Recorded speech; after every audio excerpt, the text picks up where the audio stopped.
Okay, we're going to go ahead and get started. We apologize for the delay on that, but this is for the Board of Directors meeting for Valley Regional Transit. Today is January 6th, 2025, and it is just after 12 o'clock p.m.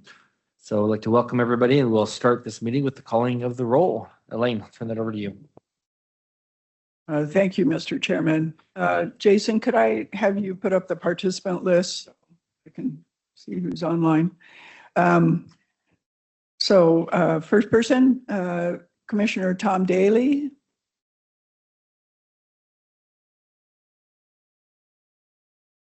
Alexis Pickering. Present, and then I'll have Commissioner Gold stand in for me for a bigger chunk of the meeting. Okay, thank you. Lance McGinnis Brown. Here. Greg Rast. Brad Holton. John Brunel. Or Zach Pipemeyer. This is Zach. I'm here. Thank you. Jeff Flynn. I'm here. Thank you. Ashley Ford Squires. Present. Jordan Morales. Here. Lauren McLean. Here. Jerem Wagner. Here. Chuck Stodick. Here. Helen Russell. No, it looks like Nicole Baird Spencer. Okay. John Evans. Here. Rob Fisher or Lee Belt. Joe Steer. Here. Dave Teedy. Debbie Kling. Here. Dale Reynolds. Here. Dave Hershey or Trevor Chadwick. Jason Brinkman or Mark Wasdahl. Jason Brinkman. Thank you. All right. Mr. Chairman, we do have a quorum. Perfect. Thank you very much. So with that, our first item on the agenda is approval of the consent agenda. Do we have any motions in regards to that? So moved. In a second? Second. Let's motion from Councilor Reynolds and a second from Mayor Kling. Any discussion on that motion? All those in favor say aye. Aye. Aye. Any opposed? And that motion passes. And that moves us all the way down to public comments. Is there anyone in the room that would like to provide public comments at this time? So Ken, if you just come forward to there, and then you'll have up to 3 minutes for your comments.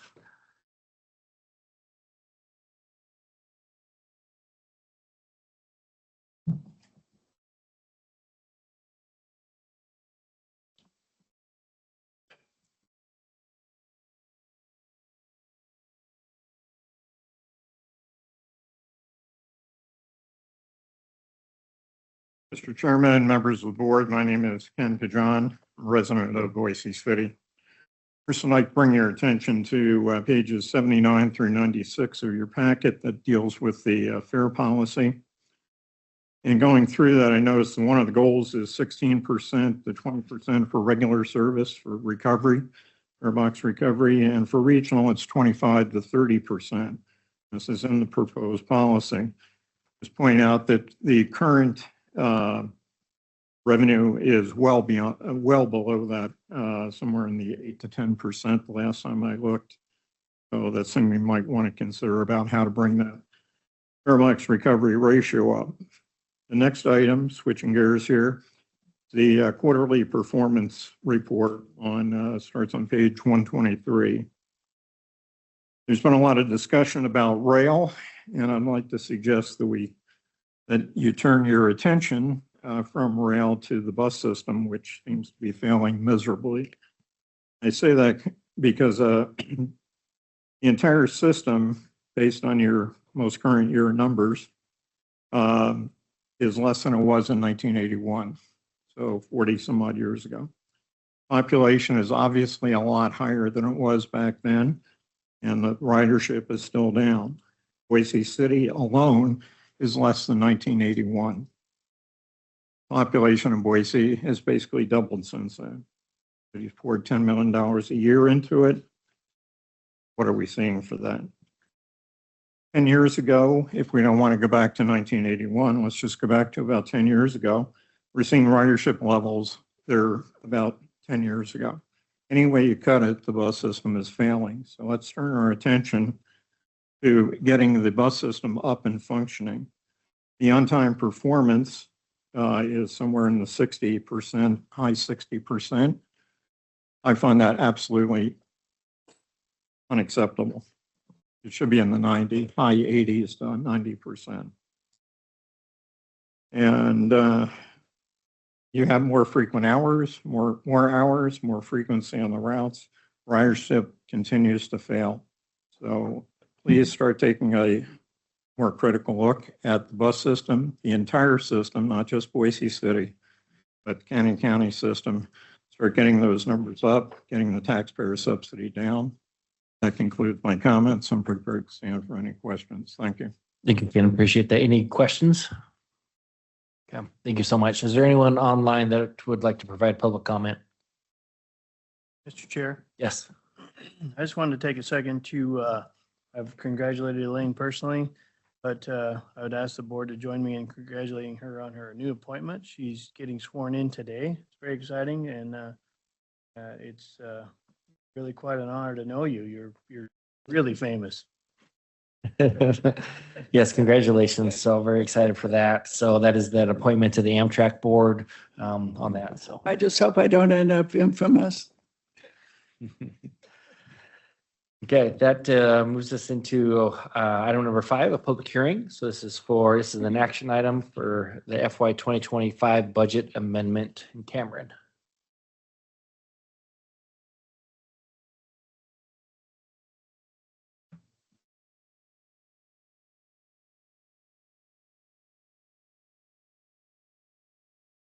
Chair, members of the board, staff recommends that the VRT Board of Directors review and consider approving Resolution BB 25-010 fiscal year 2025 budget amendment number 1. The VRT Board of Directors approves an annual budget before the commencement of every fiscal year. And after the annual budget is approved, VRT staff determines through end-of-year processes any carry forwards from the previous years and any new budget items. This budget amendment encompasses 13 million and some change of project carry forwards. Annually in January, VRT staff presents this budget amendment, and the capital carry forwards included in this amendment combined represents a significant amount at almost $3 million, encompassing rolling stock construction projects, and subrecipient carry forwards represent almost $60,000 for projects not completed by the end of FY 2024. The budget amendment incorporates crucial elements meant to sustain initiatives that commenced in 2024 or earlier, but not concluded by the end of the fiscal year. So that's why VRT staff brings forward carry forwards. Stand for any questions? Mr. Chairman, if I could just add to that, the bulk of these carry forwards are a result of projects that we initiated in prior years that were delayed or not completed for a variety of reasons, including supply chain challenges that all of us have noted. For instance, the new transformer for Main Street Station to move to en-route electrification there is still a year out after having ordered it over a year ago. The environmental reviews for the State Street Raise grant are complete, but took almost a 2-year period to complete. We're still waiting for the letter of approval for the grant, even though that work is complete. As soon as we get it, we'll be able to actually start the construction. Those are 2 examples of the things that have just gotten delayed because of a variety of challenges that we face. Much of the other is vehicle replacement, and that's also undergoing its own supply chain challenges. Electric bus is now almost 18 months out if you order it today, for instance. So just a little context. Thank you. Yes, no, thank you. Appreciate that. Mayor Kling. I'll just have a motion if we're ready. Yes. I would move that we, Oh, To have the I'm sorry. public hearing. oh, that's Oh, right. I'm sorry. Yes, I was this is a looking- public hearing. It is a Thank you for putting us back on track.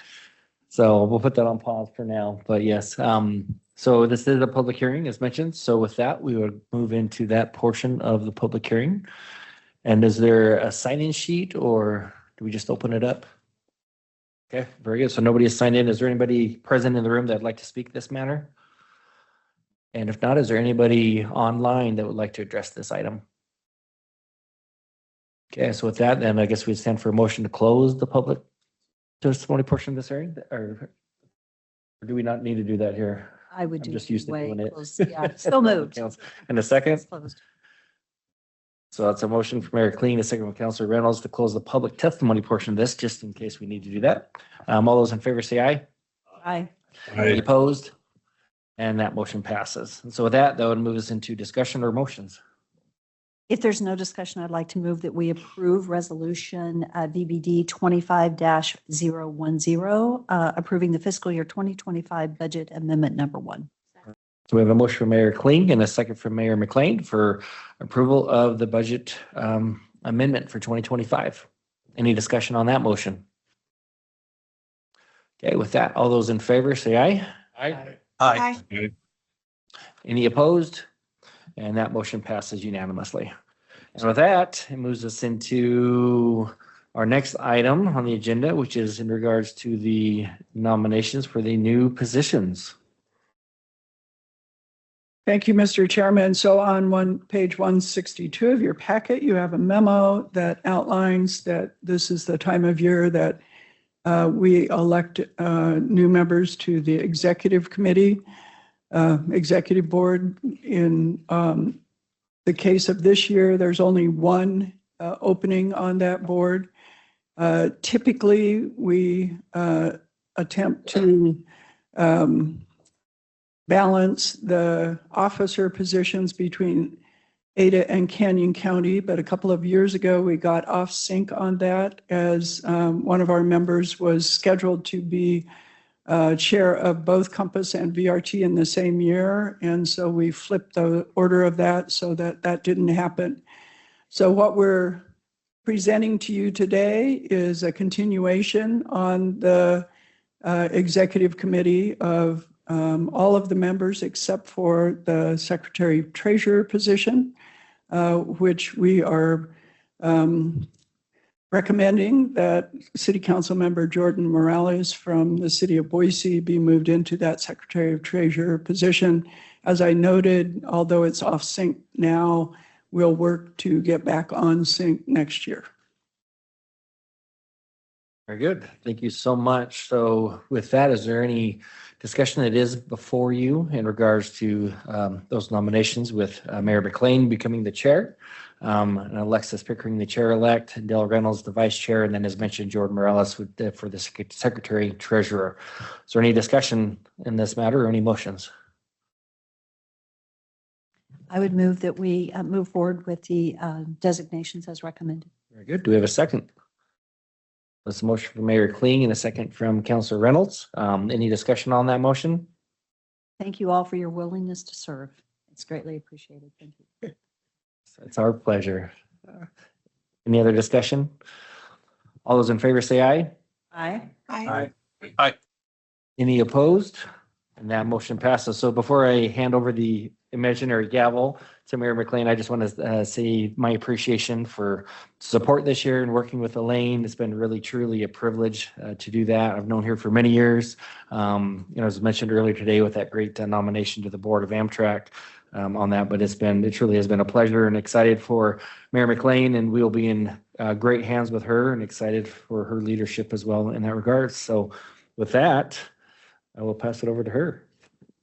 Well, thank you, Mr. Chair. I look forward to working closely with Elaine and the team at VRT this year, as well as each and every one of you. I guess I just move us into information items, right? We're just gonna get going because you guys know I like to get through these meetings. But really, thank you, and thanks to everybody that has led in the last couple of years that I've served on this commission, and to everybody that's joining us on the executive board. And with that, Mayor McLean, if I could, real quick, I did not do this at the beginning of the agenda, but would ask if we could flip the first two information items, since we have two board members that need to leave early, and the first one is one that we want some discussion on. sounds good. So we'll start with V, which is Valley Connect 3.0. And Kate's coming up here. Thank you. Welcome. And it's been a pleasure working with you as well, Mayor Wagner. Thank you so much for your service.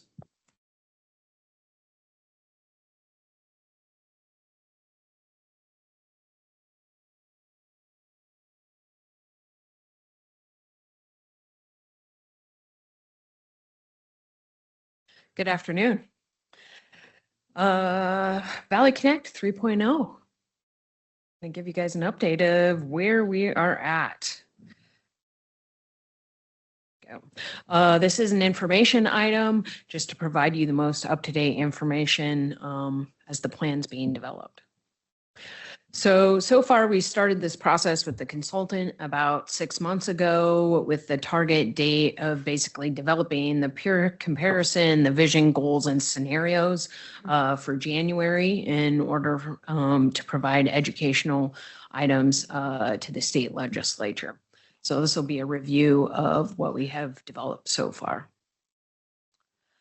So first, for the peer comparison, we basically identified 8 different peers, mostly within the Intermountain West, that have similar conditions, mostly population, political climate, service area as to VRT.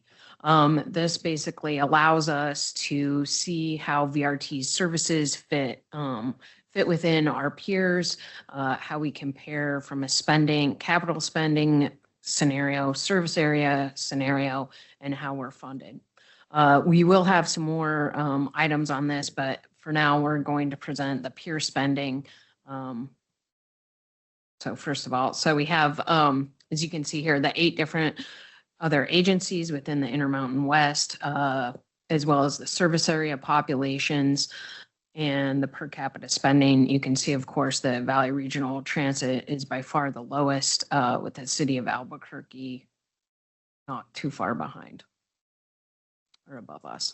We also took a look at local dedicated funding to give a sense of how different peers are funded. You can see 5 of those peers are funded by sales tax funding, 2 of them by income tax funding, and 3 through property tax funding, with Missoula having a fairly high percentage compared to the others.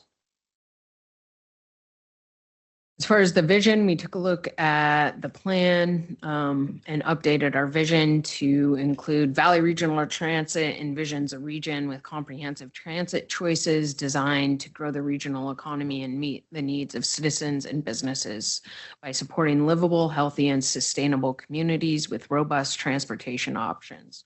VRT cannot meet this vision without adequate and reliable dedicated funding. The goals were also updated to the following 4 goals with objectives, which are included within your memo. They include provide a reliable, convenient, and easy to use transit system, provide high value to the Treasure Valley, and steward public resources and funds, coordinate with partners and enhance local funds while expanding access to jobs, community centers, and other key destinations, and create innovative and fun opportunities to engage the community and boost ridership. And I might add real quick, you all had a brief opportunity to comment on these. As you might remember, when we decided to go down the path of updating the plan in this way so that we could have something for this January, we chose to review the existing goals and mission rather than start from scratch with them. So that's why they're pretty similar to last time. Although if you'll go back one, there was a lot of support to add the create innovative and fun opportunities to engage the community. And I think we've been showing that already with our efforts around Tree Fort and using Main Street Station, and look forward to finding other ways to do that in partnership with all of you. At this point, we've had 2 stakeholder meetings to develop the information that you're seeing. We'll have 2 more stakeholder meetings over the course of the next 6 months, and we're going to be having 3 focus group meetings that will be focused on land use, fleet and facilities, and some other topics. Oh, yeah, fleet and facilities. So we'll review those and have some more information for you. But thus far, the 3 different scenarios that we've come up with that built upon the previous scenarios, which were intermediate and growth. We've split the growth scenario into a rail, with rail, and without rail scenario. So in the intermediate scenario, primarily what we have done is taken our current scenario and increased the span and frequency. We have upgraded the Nampa Caldwell Boulevard to a high frequency premium corridor, and we've added some new routes, increasing access south of Nampa and north of Middleton and south to Cuna and east to Micron. We've also improved transit connections through Meridian, Eagle South, and the Boise Airport. You can see those improvements here, north to Middleton, south to Cuna, out to Micron, and then improving service along the Nampa Caldwell Boulevard. In the growth without rail scenario, we have increased it to a high frequency premium network, particularly north and south. We've taken our high frequency network and improved the frequency from 15 minutes to 7.5 minutes. Those routes are on. Oh, we've also added 15-minute service on Cole and Glenwood, Meridian to Eagle, Emerald, and Overland. We've also added new routes extending to 5 Mile, the Lake Hazel area, and extending a route along the Ustick corridor and access to Caldwell to Middleton via the interstate. You can see that here. The routes shown in yellow are increased to 7.5 minute service. The green routes, as you recall from our previous network, are 15-minute. Blue is 30 to 60, and purple continues to be the peak route. A close up, those improving. In the growth with rail scenario, we assume rail service from Caldwell to Micron. We've increased the high frequency premium network and cross valley connections in the densest part of Boise. We have focused on connecting neighborhoods to the rail line and to the premium bus network. We've also created a multimodal hub in downtown Meridian and connected premium service from Chinden down to Lake Hazel. We have also used Town Square Mall from Nampa to Caldwell, or connected Town Square Mall to Nampa Caldwell with 15-minute service with new routes, including premium service into South Nampa and connecting South Nampa to 10 Mile. We have more routes, which we provided north and south of the Nampa Caldwell Boulevard, and have focused on trying to connect basically the neighborhoods to the rail and premium networks. We've also added a commute route from Wilder that can collect riders from the western reaches and bring them to the rail line. That's what this network looks like. There's a focus on, in addition to our 3 routes, the 7, 9, and 3. We've also added routes 21 and 29 to higher 7.5 minute frequency. Just a note, this map.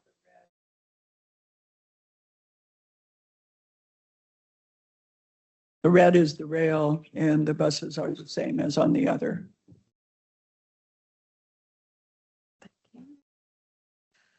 So with that, we had a couple of questions for you. Number 1, is there anything that gets you excited about this plan, or what in particular gets you excited?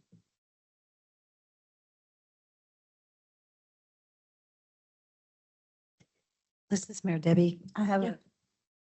Could I pose a comment or a question? Yes, go ahead. as I look at the plan and I think about the comments that Mr. Pujan made a little bit ago, I find it really interesting that our system ridership is down from 1981, about level from 10 years ago. Yet we have more routes available, but it hasn't equaled to increased ridership. So then the financial model that we've been talking about has been really challenging. So, and then I was just got to thinking, if we go back to our goals, do we have a goal specifically to increase ridership?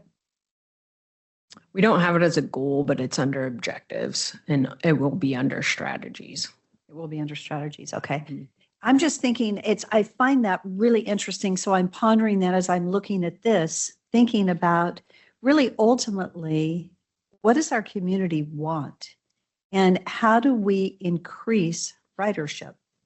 And does our 3.0, right, increase ridership? Because it seems as though we've worked really hard to help increase the routes, yet it doesn't appear, but maybe that's wrong. And so to me, this is where data comes in. As we look at our plan, having the data to really go back and look at the numbers and try to figure this out. Maybe I'm missing something, but as I'm listening and thinking about the plan, ultimately we've got to fund this.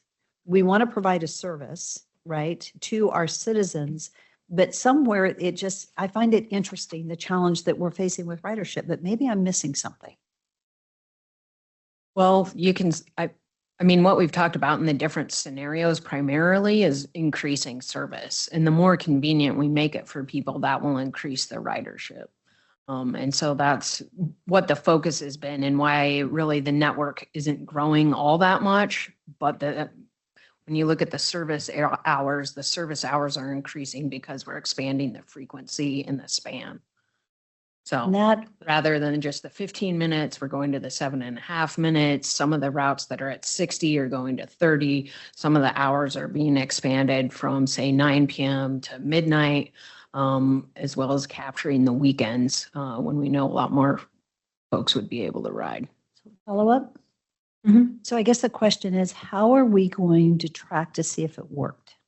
Because ultimately we want, how's that working for us? Be the question, and we don't know yet, but how are we going to measure? Is it with what we talked about at the executive committee meeting, that what we're working on as far as the boardings, and is that going to be our answer? But how are we going to know that it's working? I mean, ridership is a key metric to see how it's working, as well as the other metrics that Leslie presented earlier. And that's part of why we're trying to standardize it, is we want to be presenting the same information to everybody and that they're understanding it the same, so that we can track it and it will become evident that our services are improving and more successful over time. But we won't know until we get there.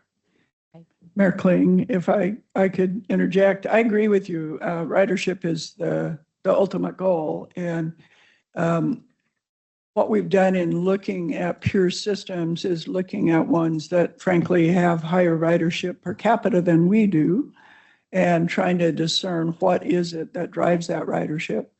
And as we've looked at those systems, it's the frequency of routes, it's the span of routes, and making sure that those routes serve the correct destinations. So what we're attempting to design, what staff is working hard on, is designing a system that meets those criteria, with the assumption that if we can meet those criteria, we can increase ridership.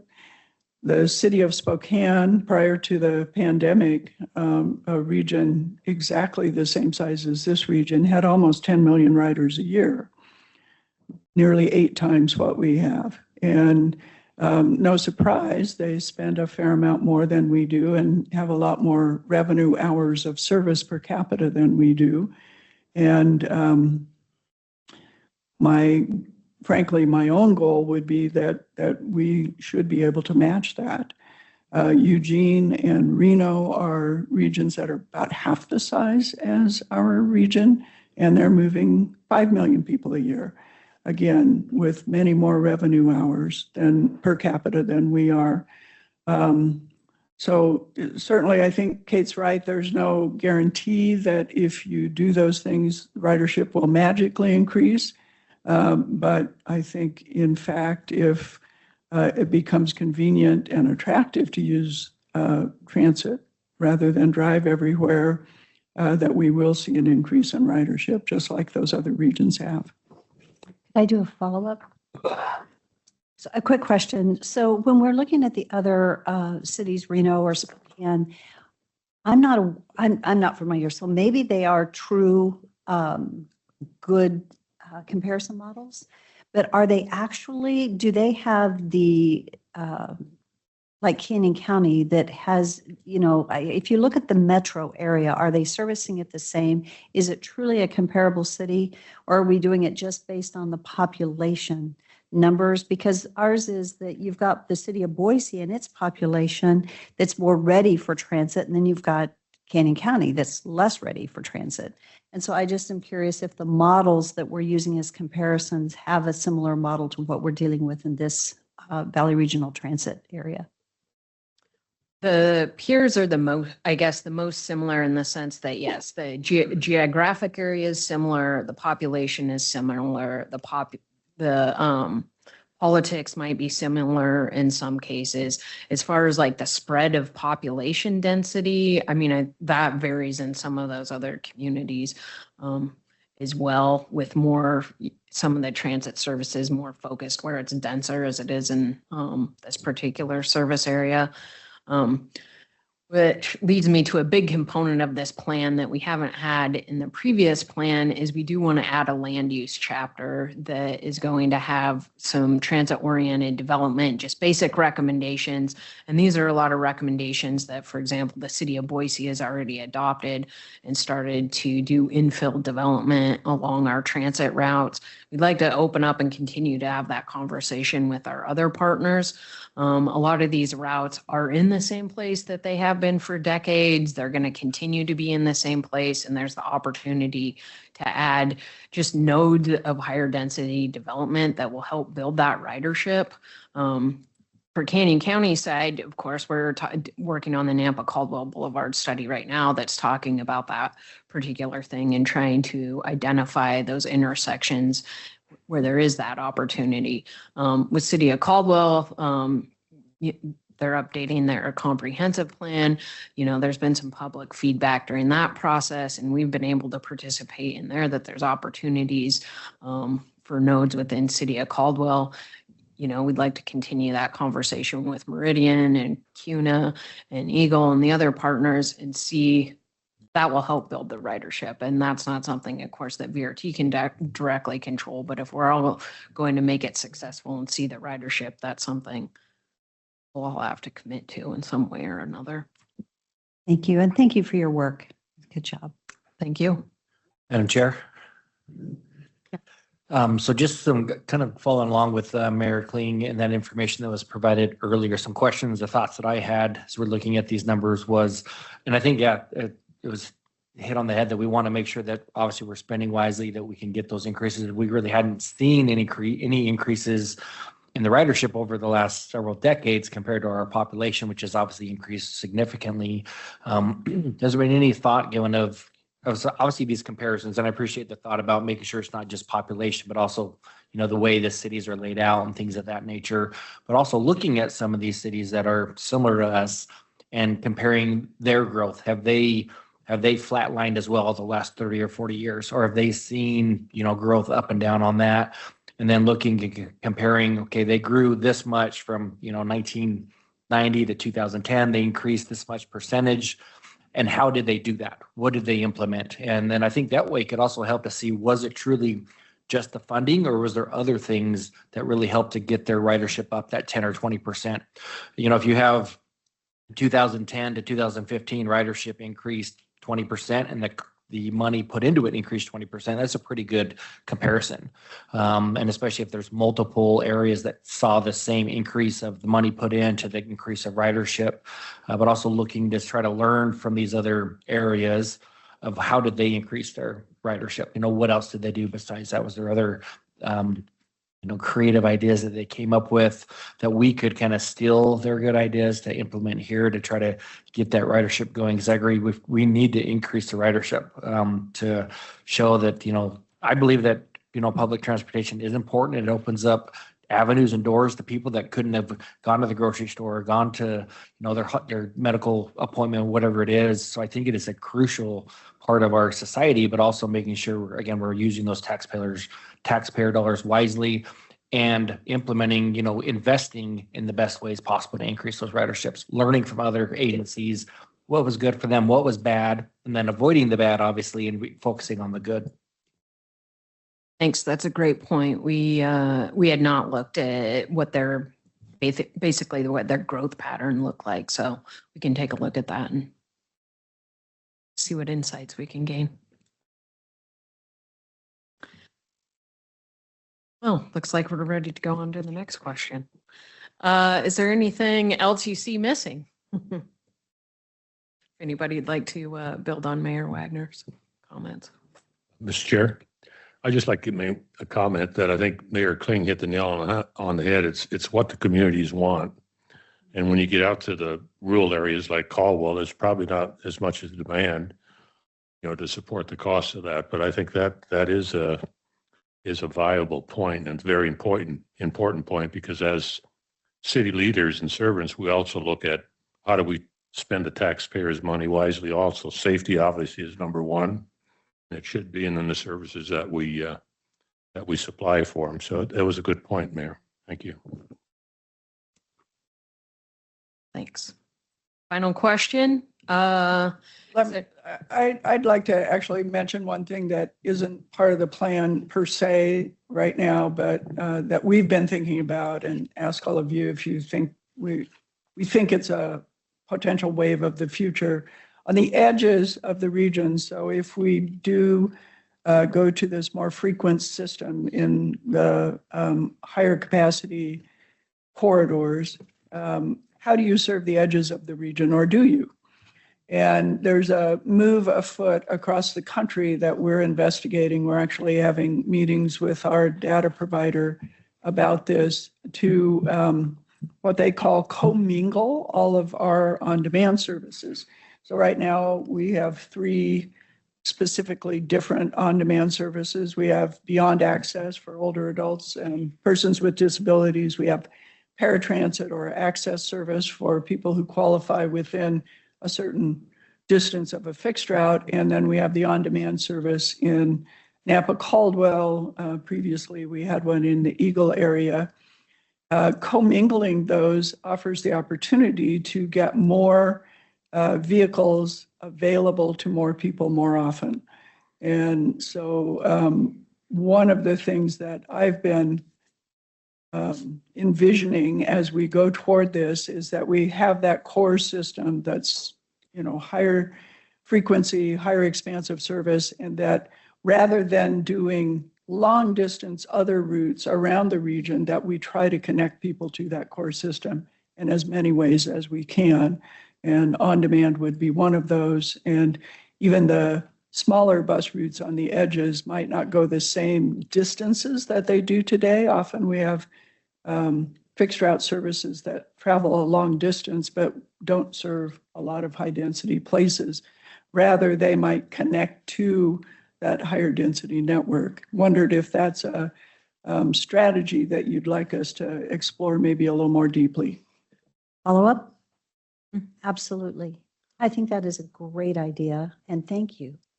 Because I think that there are times that you've got these different services all out there functioning, and I love the fact that you're considering that. So I would encourage it. Thank you so much. It's a great idea. Madam Chair. Similarly for Eagle, we were really interested in a commingled on-demand system as we stopped our on-demand system this past year, but we would like to see how we can better utilize that across all users and not just single siphoned out users within the system. Madam Chair. One thing I've noted in my communication with bus riders and my own experiences over the years is that one of the biggest obstacles to riding the bus regularly is that on-time performance, as Mr. Pajan mentioned. If you're only able to get to work or school 60, 70% of the time, that's a tough sell, right? I'm very hopeful that the features of this plan, in particular, the higher frequency and more interconnectivity can really improve that on-time performance.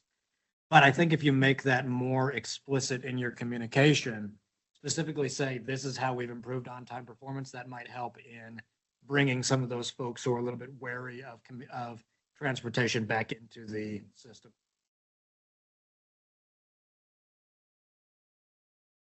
Thanks. That's a great point.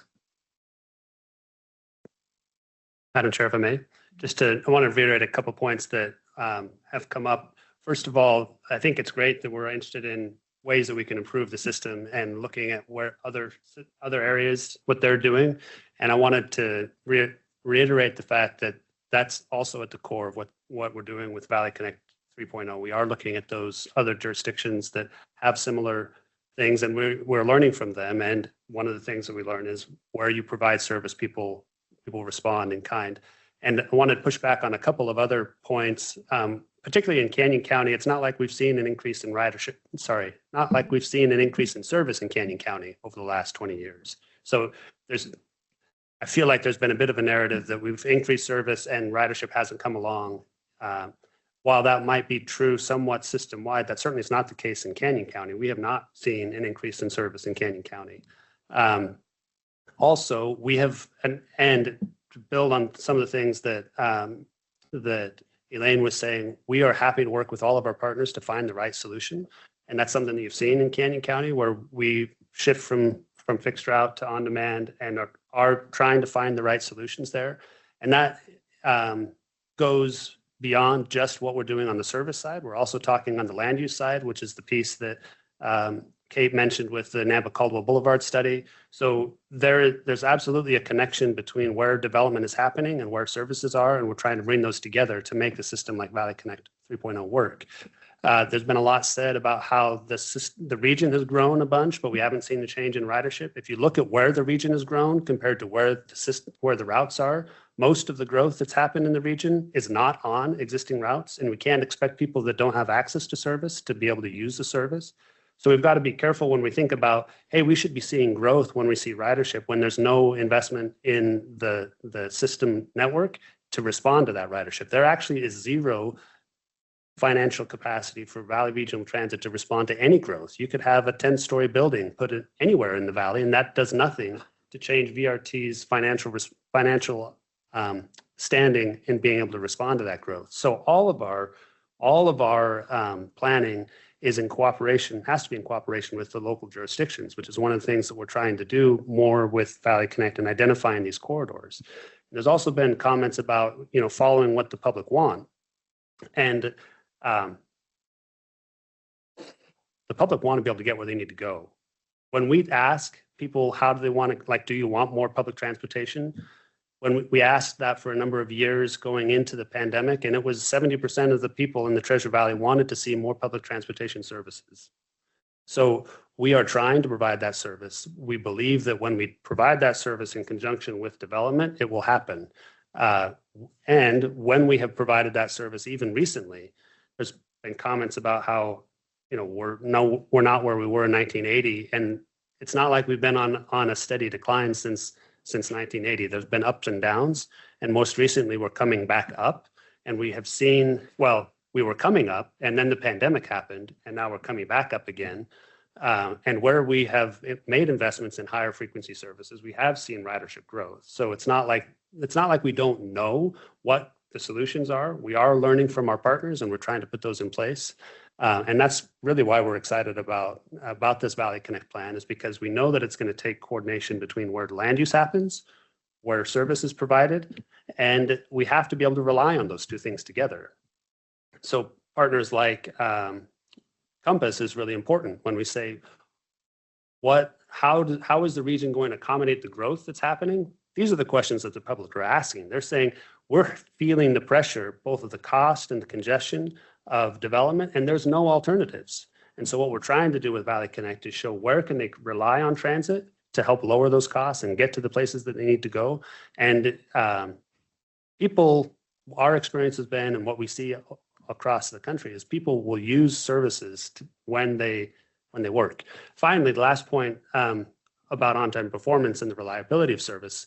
If you look at the performance report that we just provided, our on-time performance is 81%. I don't know why the comment was made that we're in the 60s. We are not. And we have been making quite a bit of improvement on on-time performance in the last several years. And so we will continue to kind of elevate maybe the reality of what's going on out there. But I just wanted to kind of say a few things about what we're trying to do with Valley Connect 3.0 and why it's important that we have this expansive network, because we've got a lot of development that's happening outside our current footprint. And they won't use it if there's no transit service there. So appreciate that. Thank you. I appreciate that, Stephen. I'm really glad you came up and addressed many of those issues. I'm going to caution us and remind us that we have to stop looking backwards. That while we can take information and data and learn from it, our job is to plan for the future. I was in kindergarten in 1981, and it was a really different world. It was a smaller place. $1 in 1981 is at $3.47 today. There's a lot of factors that go into these things. I'm going to urge us to look to our staff, to have them ask them questions about data, not to jump to conclusions, and look forward when we are trying to come up with how, as a region, we provide the service into the future. I don't think that my in-laws care about what was going on in 1981 right now, because the congestion also wasn't the same in 1981 as it is today. They want to know, how they're going to move around more easily tomorrow. And my kids want to know how they're going to be able to get to find a place they can afford to live in the neighborhoods that they grew up in, and then actually get to a job that'll make that possible. And that's really what all of us need to be thinking about now. I appreciate Stephen coming up here to explain some of those things, because you're right. We have heard a lot of data over the years, and it might be that we just need to see it more often and hear it from staff rather than other people, so that we're understanding the progression that we're making. This plan 3.0, I think it's great. I'm excited about it because we asked Stephen probably 3-4 years ago. We said, stop telling us what you can give us for what we can give you financially. Tell us what we need as a region to grow responsibly and serve our residents. And then we'll know what we're up against, how much funding we're short. And then this team can create the plan to go out and find it. One really important thing in this document is the comparison of funding. So we can talk about people all we want. But when you've got Spokane that has 61% of their budget, if I read this correctly, comes from sales tax funding. Totally different. It doesn't matter if they are a growing region or have the same number of people as we do. They have a fundamentally different funding structure, which allows them to provide service. As we all know, running cities and counties, if we have funding, we can provide service. When we don't have funding, we provide lower levels of service. We talk about 389 all the time and the impacts it's had on our communities. So we can't compare apples to oranges. 1981, 1989, 1999, and 2000 when the bus changed, and my husband was unable to use it the way he had before. Like, things have changed over time because of issues around funding in this region.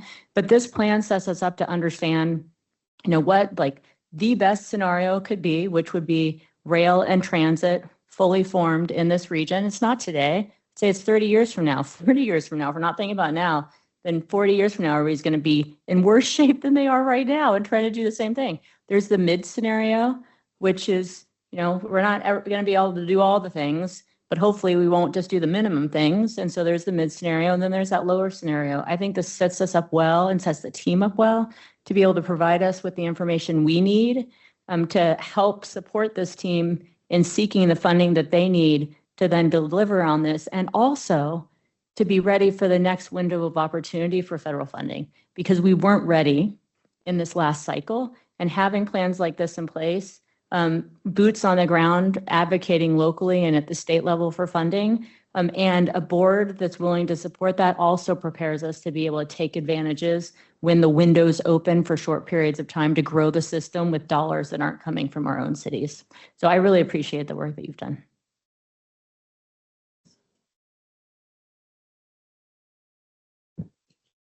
Okay. Is there any other comments? Okay, thank you.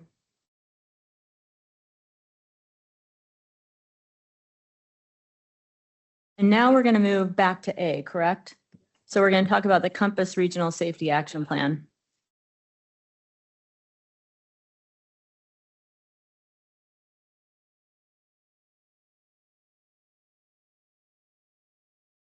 Chairman McLean, members of the board, great to be with you. My name is Dwayne Wakan, and I wanted to, before I present Hunter, just introduce the topic he's going to be speaking on. But the Biden-Harris administration had passed a bipartisan infrastructure bill, and it was called Safe Streets for All. And they had distributed $5 billion to communities across the country for planning and for implementation and construction of safer streets for all. And I wanted Hunter to talk about what Compass has done with the funding we received, that they received.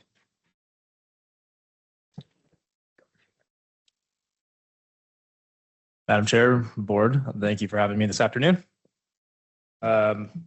This is a little bit of a sneak preview to the Compass Board meeting next month. This plan is in final draft, so don't tell anyone.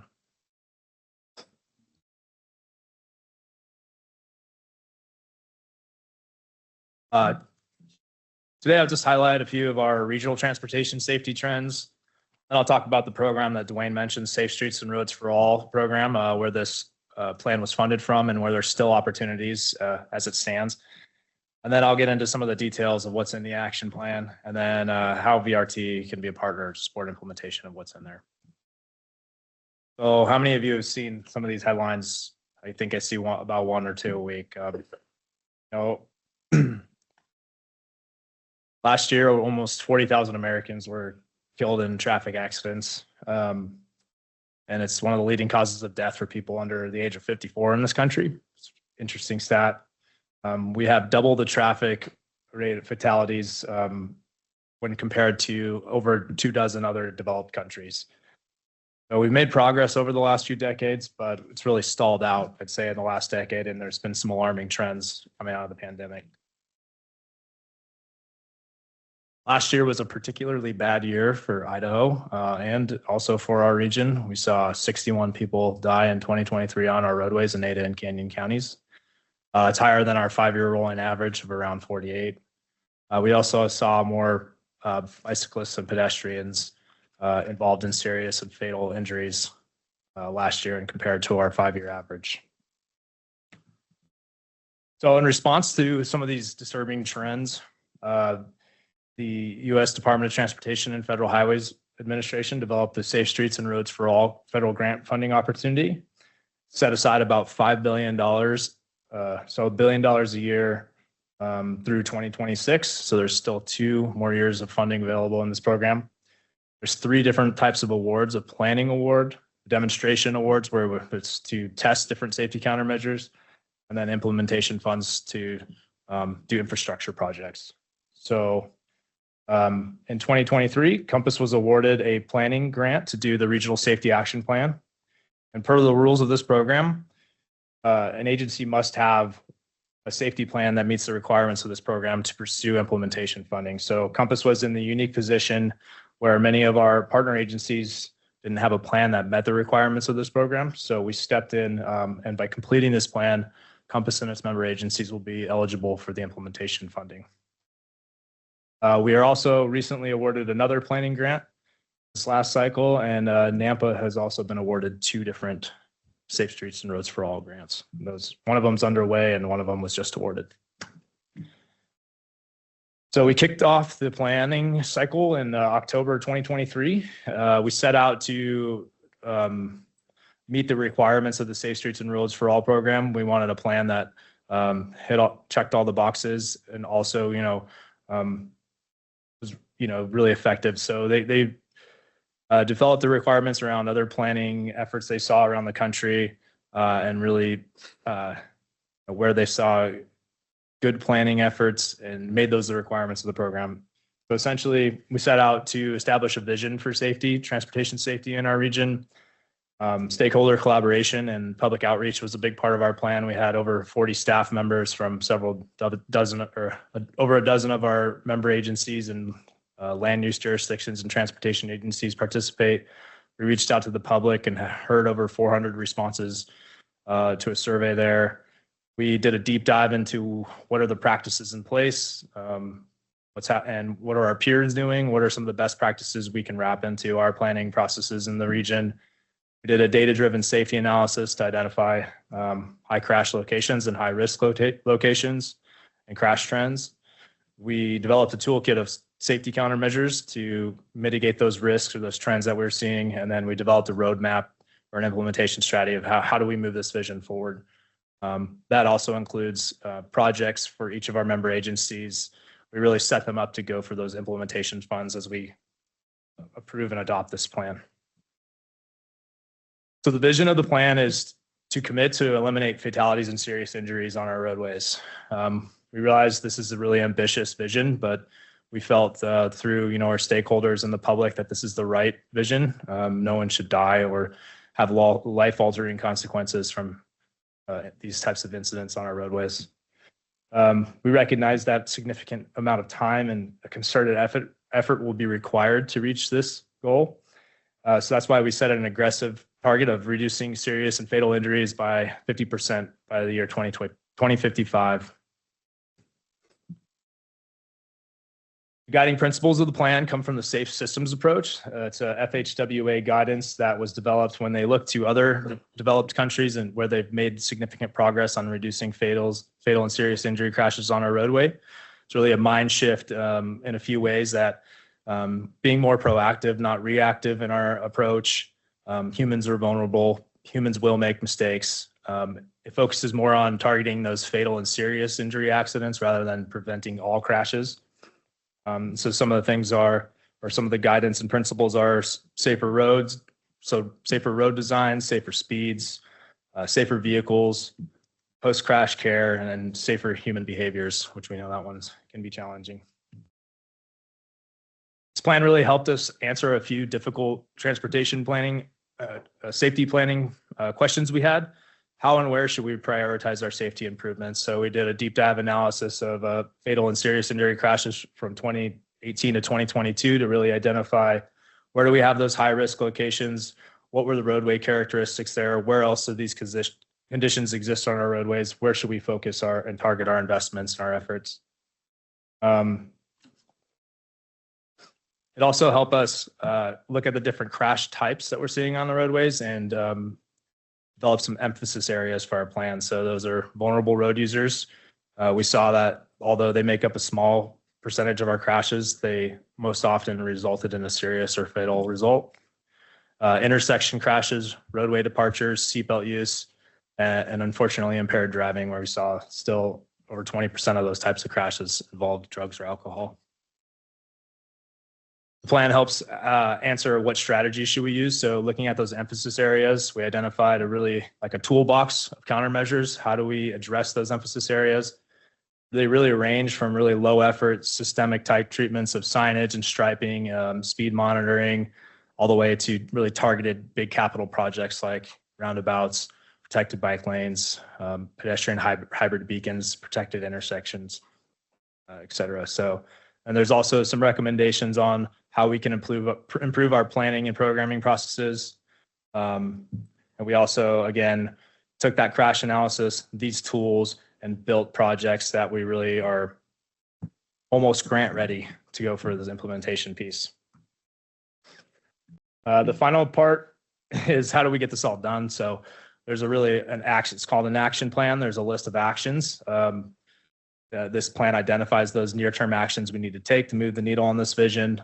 It identifies funding opportunities, gives some guidance on quick builds, because that's going to be, that's being proactive is, maybe we can't get this project done this year, but we can do something, right? Because we all know those budget planning cycles can be quite a ways out.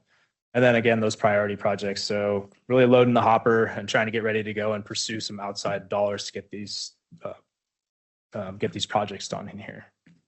So how can VRT step in? Embrace that safe systems approach. It's really good guidance. It's proven effective. Countries that have adopted it and embraced it have seen significant progress. Make sure that safety is an objective in all your projects up front. Make it a goal, measure it, make sure that you're considering it up front. Those first and last mile connections to the transit facilities, we all know how important that is because people are walking and biking to get to those. Keep having those conversations, be involved with Compass and and the other partner agencies. Continue to work with Compass and our work groups. We're going to keep working through those actions in that list. Keep showing up. You've been a great partner so far. Appreciate the staff time that VRT has put in to help support this plan. And then those of you that overlap, help by adopting the plan and the resolution at next month's board meeting. So coming next, there's going to be a notice for opportunity next spring for, as far as I know, for the Safe Streets and Roads for All program. So I know we already have some agencies trying to position up and get ready to go for some big grant opportunities next go around. Again, keep participating in those conversations, show up, be engaged. Compass is already looking at when's the next time we're going to do this crash analysis. And then Compass will continue to report on our performance measures and progress in implementing this plan. That I'll stand with for any questions. Sorry, this is great. I just wanted to clarify. So we did this work through Compass, and that was with a planning grant. And so when you talk about the NOFOs in the spring, it's for implementation dollars? Madam Chair, that's correct. That's great. The timing of this worked so well with our city's own traffic. I always mess up the words, but our fatality review task force. Yeah. And we're committed to a safe street strategy in Boise. So happy to continue the partnership and really appreciate the work that was done. Thank you, Madam Chair. That's something we'd like to see too in some of our other areas, this task force type thing and these quick responses to, the changes we can make quickly. If I could just comment quickly. So VRT already partnered with Compass this last holiday season. If you'll remember, we did extra hours on our bus routes in downtown Boise. We utilized some funding from the Office of Highway Safety to help do that and advertise it and make sure that people who were in downtown celebrating and doing other things had a safe ride home at the end of the evening. So we'll certainly continue to do that. I'd like to also mention we've been active with a couple of you in utilizing our own grant funding to do pedestrian and bicycle, especially connecting projects to transit in your communities. Nampa last year, for instance. And I think that I can speak for the staff in saying that we'd be very interested in identifying the places in your community where there are need for infrastructure improvements, where there's also bus stops nearby so that we can ensure that the people accessing our system have access to that improved infrastructure. So as this year goes along, if your staffs are looking at those kinds of projects, we would love to be a partner in those if they're also concurrent with our bus network. Just a quick comment, and that is great job. Thank you for this effort. Really appreciate it. And it's just a really good reminder. We need to continue to be moving forward with our safety research and our individual community implementation plans. But thank you so much. Great work. Thank you.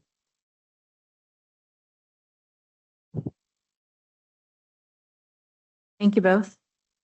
And the next item is a procurement calendar, which everybody has had the chance to review in the packet.